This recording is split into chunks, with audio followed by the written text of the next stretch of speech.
Hey guys, what's going on? Andrew coming at you, and I'm going to talk about the number one difference between Sweden and the US. At least, like the first thing you notice. My sister was coming to travel, and she visited me here in Sweden a couple months ago.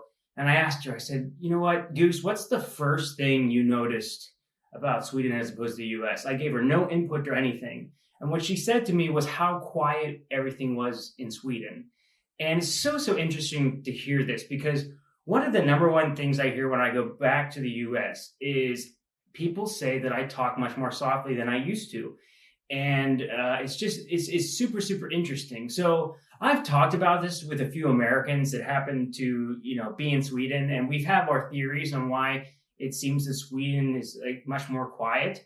And one of the examples I can think of, and it's even crazy, like even the dogs are quiet, by the way. Like if you go for a walk, I see the dogs, they're like, very rarely do I even hear dogs bark here. I wonder if it has something to do with the culture. But one thing I've noticed interesting about this in my theory is if you listen to Americans speak English and even Brits at the same time, when they're in a conversation, before the conversation ends, the next person talks. So we tend to like talk over ourselves. And I don't think it's in a negative way. I just think that's what our culture is and just how we speak. So one person talks here, and then when the other person talks over, they got to go above that level. So what kind of happens is that we keep talking over each other, and it just keeps getting louder and louder and louder. And, it's really crazy because I never noticed that Americans were loud before. And, of course, we're not the only country that's loud. But, like, it isn't until you go to, like, an airport. Or for me, like, being in Sweden as long as I am, where there'll be, like, Americans on the bus or something if I'm in Stockholm.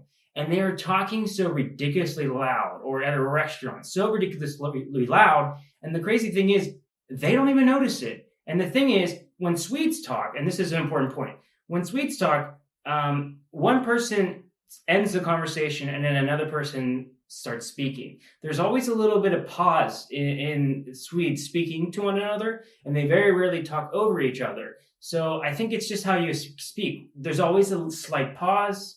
Then the next person speaks.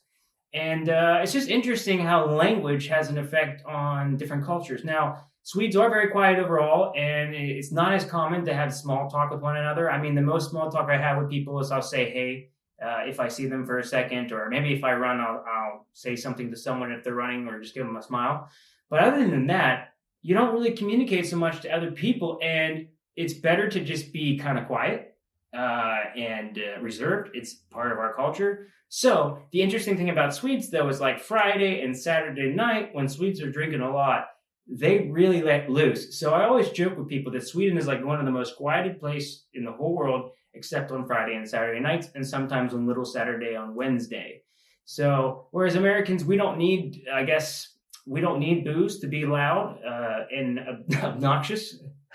Shouldn't say that, but it's true. But at the end of the day, in defense of Americans, we don't even really notice that we speak very loudly. It's just the way our culture is. It's how we hear everything. And it isn't until I go back to the States. And it's crazy, too, because when I go back to the U.S., I go through this reverse culture shock of how loud everything is. And it's almost like sensory overload. Like I'll go into a bar or a restaurant, and there'll be 30 TVs playing, and there's all this stuff playing on a TV, and there's all these people talking really loud.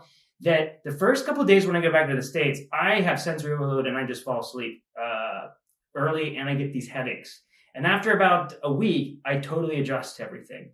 But to this day, when I still speak to people, they say, you speak much more softly since you came back from Sweden. So I'm a reserved, shy person now. I kind of was a little bit before, but I'm much more quiet than I was then. But I'm just curious if you've noticed this. If you're a Sweden, you've been in the States, have you noticed that people communicate this way?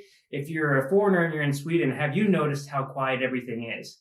Let me know in the comments below, and I'll see you guys in the next video. Hello!